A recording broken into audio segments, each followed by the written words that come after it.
മറ്റൊരു വാർത്തയിലേക്ക്. കണ്ണൂരിൽ ഭർതൃപീഡനത്തെ തുടർന്ന് യുവതി ആത്മഹത്യ ചെയ്തെന്ന പരാതിയുമായി കുടുംബം. പായം സ്വദേശി സ്നേഹയാണ് മരിച്ചത്.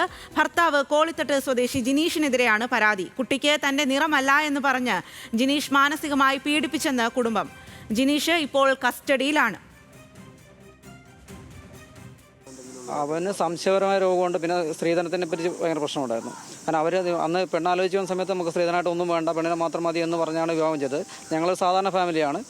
കല്യാണത്തിന് ശേഷം ഒരു കുറച്ച് മാസങ്ങൾക്ക് ശേഷമാണ് അവന് സ്വർണം പോരാ, അതുപോരാ, ഇതുപോരാ എന്നും പറഞ്ഞു. അങ്ങനെ പലതവണ അവരോട് മാറി താമസിക്കാൻ ഞങ്ങൾ തന്നെ വീട് വാടകയ്ക്കെടുത്ത് തൽക്കാലത്തെ മാറി താമസിക്കാൻ പറഞ്ഞപ്പോഴും അവർ സമ്മതിച്ചിട്ടില്ല.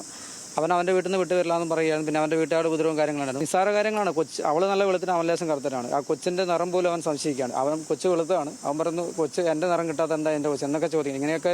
പിന്നെ മാത്രമല്ല അവർ വീട്ടുകാർ മൊത്തം ഒരു അന്ധവിശ്വാസത്തിൻ്റെ പുറകെ പോവുകയാണ്. അതായത് എന്നോട് ഈ പല പ്രശ്നങ്ങളുണ്ടായ സമയത്ത് ഞങ്ങൾ അവരോട് സമാധാനിപ്പിക്കാൻ ചെല്ലുന്ന സമയത്ത് അവർ പറഞ്ഞത് വീട്ടിൽ പൂജ കഴിക്കണം, അത് ചെയ്യണം, അവിടെ ചെല്ലണം, പ്രശ്നം വെക്കണം, അങ്ങനെയുള്ള ഒരു അന്ധവിശ്വാസത്തിൻ്റെ പാതയിലേക്കാണ്. കൂടുതൽ വിവരങ്ങളുമായി നിഖിൽ എ ആണ് കണ്ണൂരിൽ നിന്നും ചേരുന്നത്. നിഖിൽ, ഇപ്പോൾ ഈ പറഞ്ഞതനുസരിച്ചാണെങ്കിൽ ഏറെ ഗുരുതരമായ ആരോപണം തന്നെയാണ് ജിനീഷിനെതിരെ ഉന്നയിക്കുന്നത്. എങ്ങനെയാണ് ഈ യുവതി ആത്മഹത്യ ചെയ്തത് എന്നാണ് കുടുംബം പറയുന്നത്? പരാതി ഏത് രീതിയിലാണ്? 30 സ്വന്തം വീട്ടിലെ അടുക്കളയിൽ തൂങ്ങി മരിച്ച നിലയിൽ കണ്ടെത്തിയത്. ഈ സമയത്ത് സ്നേഹയുടെ സഹോദരൻ മാത്രമാണ് വീട്ടിൽ ഉണ്ടായിരുന്നതെന്നാണ് മനസ്സിലാക്കാൻ സാധിക്കുന്നത്.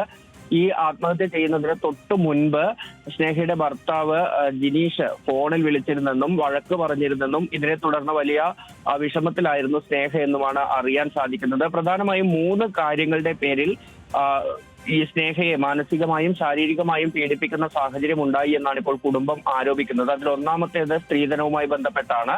2020 ഇവരുടെ കല്യാണം നടക്കുന്നത്. ആ സമയത്ത് സ്ത്രീധനം വേണ്ട എന്ന തീരുമാനത്തിലായിരുന്നു ഈ ഭർത്താവിന്റെ വീട്ടുകാരൊക്കെ ഉണ്ടായിരുന്നത്. എന്നാൽ വിവാഹശേഷം ഇത്തരത്തിൽ സ്ത്രീധനം ആവശ്യപ്പെടുന്ന ഒരു സാഹചര്യം ഉണ്ടായി. മറ്റൊന്ന്, കുഞ്ഞ് ജനിച്ചപ്പോൾ സ്നേഹയ്ക്കും കുഞ്ഞിനും വെളുത്ത നിറമാണ്, എന്നാൽ ജിനീഷിന് ആ നിറമല്ല എന്ന് പറഞ്ഞുകൊണ്ട് സംശയം പ്രകടിപ്പിക്കുകയും അതിന്റെ പേരിൽ മാനസികമായും ശാരീരികമായും പീഡിപ്പിക്കുകയും ചെയ്യുന്നുണ്ടായിരുന്നു എന്ന് കുടുംബം ആരോപിക്കുന്നു. മറ്റൊന്ന്, ഈ ജിനീഷിന്റെ കുടുംബം പലതരത്തിലുള്ള അന്ധവിശ്വാസങ്ങളുടെ പേരിൽ ഇങ്ങനെ സ്നേഹയെ നിരന്തരം പീഡിപ്പിക്കുന്ന ഒരു സാഹചര്യം ഉണ്ടായിരുന്നു എന്നതാണ് സ്നേഹയുടെ കുടുംബം ആരോപിക്കുന്നത്.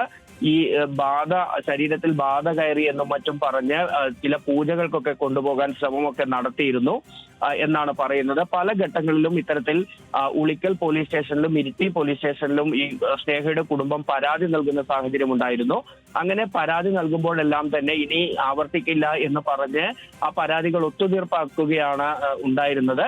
എന്നാൽ കഴിഞ്ഞ ദിവസങ്ങളിൽ ഈ പ്രശ്നം കൂടുതൽ രൂക്ഷമായതോടുകൂടി അർദ്ധരാത്രിയാണ് സ്നേഹയുടെ വീട്ടുകാർ ഈ സ്നേഹയെ തിരിച്ച് സ്വന്തം വീട്ടിലേക്ക് കൊണ്ടുവരുന്ന ഒരു സാഹചര്യം ഉണ്ടായത്. ഇത്തരത്തിൽ നിരന്തരമായ ശാരീരികവും മാനസികവുമായ പീഡനം സഹിക്കാൻ പറ്റാതെയാണ് സ്നേഹ ആത്മഹത്യ ചെയ്തത് എന്നതാണ് ഇപ്പോൾ കുടുംബം ആരോപിക്കുന്നത്. ഏതായാലും ഇപ്പോൾ സ്നേഹയുടെ പോസ്റ്റ്മോർട്ടം നടപടികൾ കണ്ണൂർ പരിയാരം മെഡിക്കൽ കോളേജിൽ അവസാന ഘട്ടത്തിലാണ്. ഈ ഭർത്താവിനെതിരെ ഈ കുടുംബം പോലീസിനോട് കൃത്യമായ വിവരങ്ങൾ കൈമാറിയിട്ടുണ്ട്. നിലവിൽ ഭർത്താവ് ജിനീഷ് കസ്റ്റഡിയിലാണുള്ളത്.